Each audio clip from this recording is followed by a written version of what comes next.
पहिल का बात ज्यादातर गायक है बात के ना समझ पावेले, चाहे ज्यादातर चर्चा है बात के ना हो पावेला कि आखिर भिखारी ठाकुर के जो हमनी के मनावत नहीं जा एक उद्देश्य का बा, आखिर हमनी के करत का बनी जा। भिखारी ठाकुर ओ समय में पैदा भइले आ ओ समय में अपन जलवा बिखरले, वहां के बिखरन जब अंग्रेज के शासन रहे अपन बात केहू से केहू कहे के औकात ना रखत रहे। ओ घड़ी बेटी बेचावा नाटक लिखन और भाषा भोजपुरी ना रहे, वो भाषा के नाम रहे कैथी। आज वो भाषा लुप्त प्राय बा। आज लोग कहता कि हमारा आज इतना गंदा गंदा गावता लोग कि भोजपुरी के 8वीं अनुसूची में जगह नहीं के मिलत, स्थान नहीं के मिलत। भाषा कौना भाषा के स्थान मिलेला जौना भाषा के अपन लिपि होला, लिखत रह हिंदी या कहत रह भोजपुरी, पूरा मंच पे हतन लोग बैठल ओ भाषा के अपन लिपि होला, अपन व्याकरण वगैरह जो भी होला ई नहीं के। ओकरा बाद जौन बात जौन राशि पर गोबर बढ़ाओ जौन भोजपुरी में सुपर हिट कलाकार लोग जौन करता राशि पर गंदा गंदा तो सबे गावता, हमू गाई नहीं पूरा मत मान से, लेकिन हम दुई अर्थी गीत गाइला। पहले गावता नहीं अगर साधु असो गए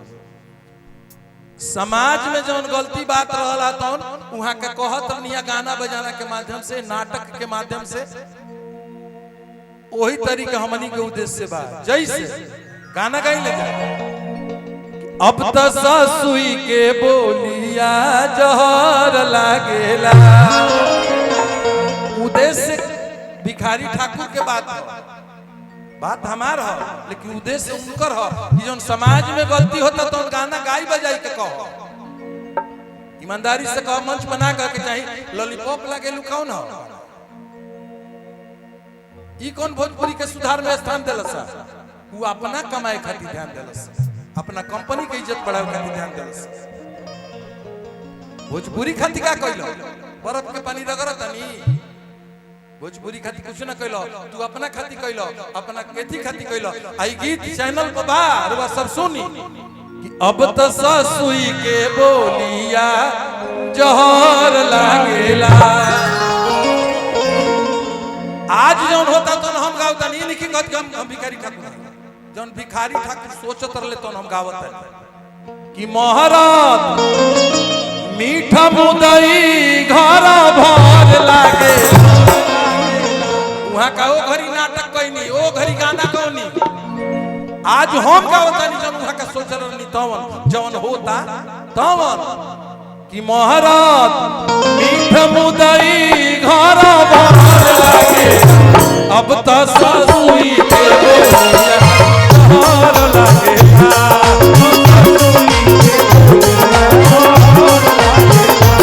अब त ससुई के बोलिया जहर लागेला।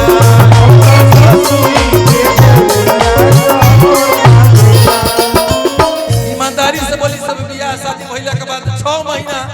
कसहू कट गया, करोड़ों रुपया खर्चा करके लड़का फैका के बियाह होता। 1000 में एगो परिवार बा के बियाह शादी भइला के बाद विघटन नहीं के हो। मम्मीला वो बात का होता, मम्मीला नहीं खे घर जानवा, घर जानवा बुझाला लो, घर जानवा माने एक आदमी को आई बा। मम्मीला नहीं खे घर जानवा सब हर लागे, मम्मीला नहीं खे घर जानवा सब हर लागे। गलती किसका है? ये समाज के विषय में गावल हो और समाज के विषय में उहो का गावत रहनी है कि मम्मीला नहीं खे घरा जानवा सब हार लागे, अब त ससुई के बोलिया जहर लागेला, ससुई के बोलिया जहर लागेला, अब त ससुई के बोलिया जहर लागेला।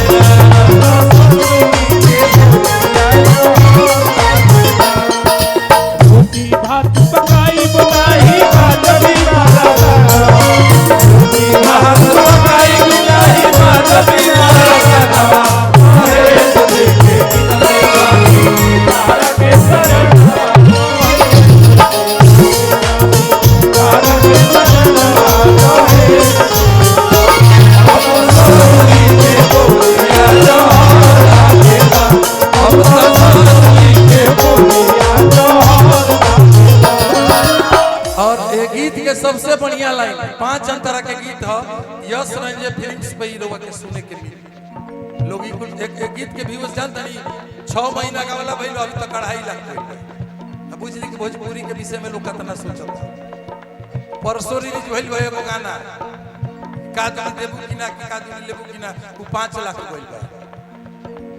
ई भोजपुरी के कितना इज्जत होता रहो सब बुझी सब जी ऐसे अनका से नीमन दुनिया के लिए अनका से चिकन बाकी अपने में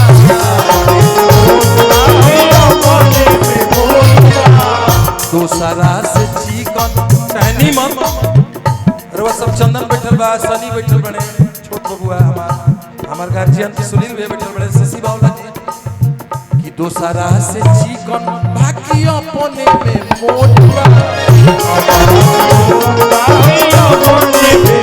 घर के मौगी सोचत तारी सब कि फिकिर का बाटे जब बगली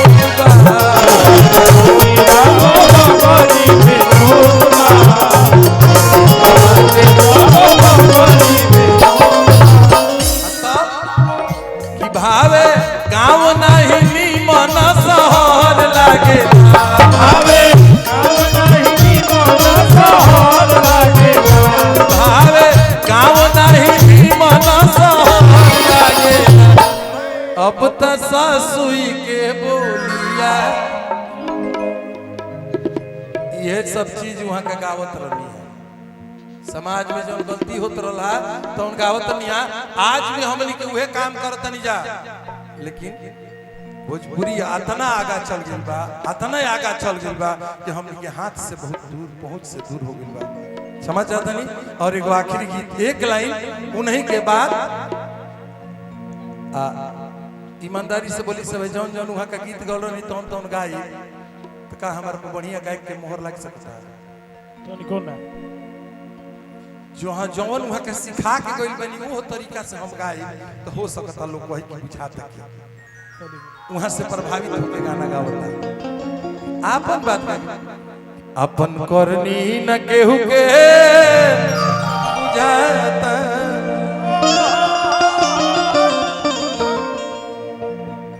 कुछ गलती कहा ही तबे चर्चा करता रहे सर दोनों गुंडा है सर कुछ गलती कहा कि हमारे से तबे हो गया ननु तो मुका मुका मरई बोलो को बात बुझी तो तुम जानो मुका सुनील भैया हां एक लाइन अपन करनी ना केहू के बुझाता जमाना के दोस्त क्या करनी ना केहू के बुझाता जमाना के दोस्त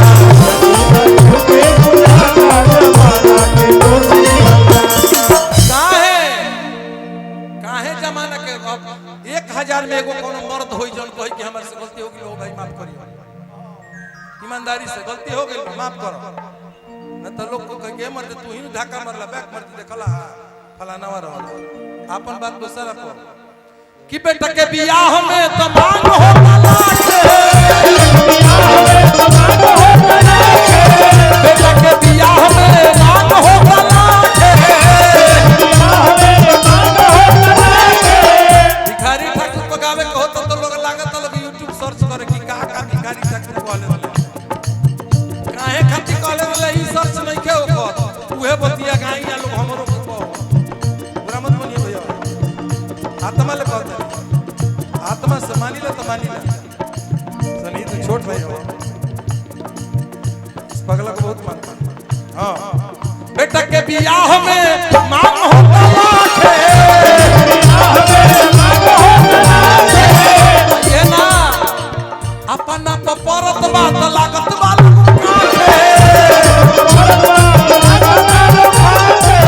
अपना परत बात लागत वाला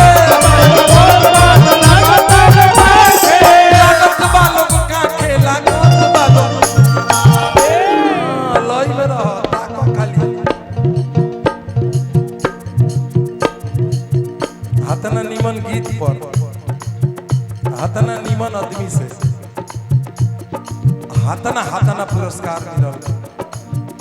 हम बचाई बाबा 12 को हम आदरणीय बचाई बाबा के तरफ से एक गीत पर हमरा के पुरस्कार मिलल। अब बुझली एगो दूगो ऐसा आदमी बाड़े जे गीत भोजपुरी में बढ़िया सुनल चाहत रहे अरुए सब ऐसा व्यक्तित्व के चलते जे सांचो के भोजपुरी गावता ओकर इज्जत में बेटा के बियाह में तो मांग होता लाके अपना परता माने अपन लड़की के लोग खोज त लागत लो का खे आ घूम घूम कहता लो हमनी उस गायक कहबे करी काहे अपना में हथनी जब जाता अपना में हथनी जब जाता जमाना के दोस्त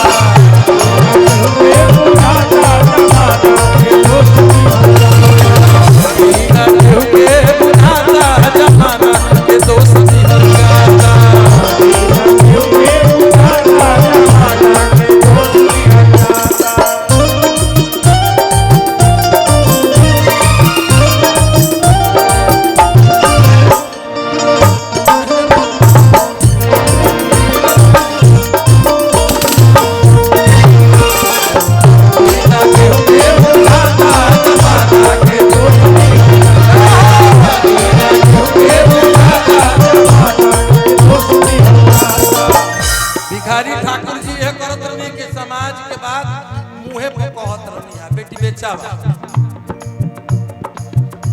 बटोहिया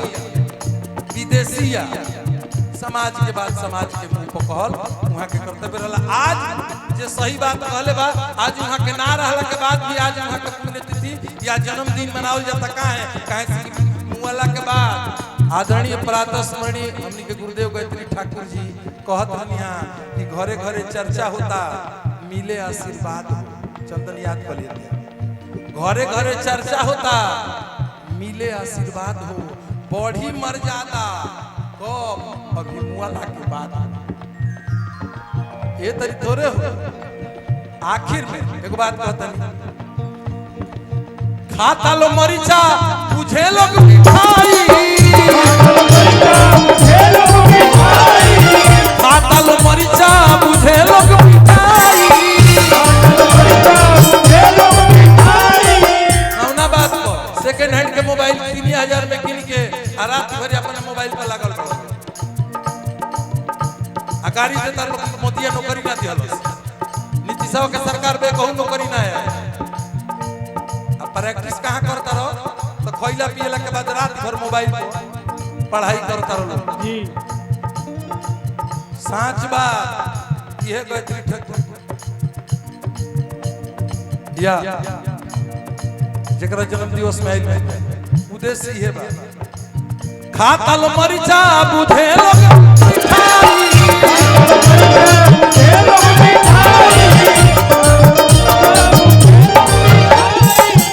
समाज के बाद समाज के मुंह पर दिनों पर दिन बढ़ल जाता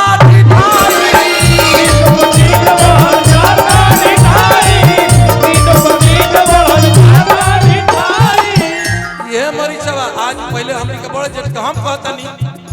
खैनियो खात रही केहू बनावत रही आ कौनो गांव के केहू लोग जई बड़ बानी तो मुट्ठी बन्हा जात लगे रे देखा ना चाचा आवत रहे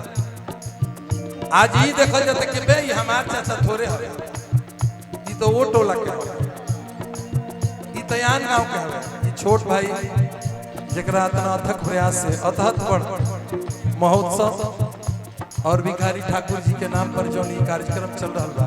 ए लइकन के एक रोआ एक पसीना ये बात के गवाही बा कि ये कार्यक्रम के सफलता में हम लोग कितना योगदान बा कि दिल से धन्यवाद और भाई की कृपा बनल रहे रुआ सब पर भगवान की कृपा बनल रहे रुआ सब यही तरी बढ़िया से बढ़िया एक से एक बढ़िया कार्यक्रम करवाई आए गौरी कह गवनई लोकगीत गाय के जो निमिया के दाढ़ी गाव सोहनी के कबो मंच पे मत बोले सब ईमानदारी से जन लोकगीत गा दे सगाए ओकर बाद कह सकी निमिया के दाढ़ी बाकी बा अरे वो सब चमक दमक के फेरा में मत पड़ब आना तो मंच से कहते कि परसल हमारा के मत बोले ईमानदारी से हाँ जहाँ खीस बड़ी भाई तो ईमानदारी से पूछो नियम से काम करो। लोग गीत गा ले लोग बाद कहतर कि निमिया के डाल बाकी है भाई कौन बने हो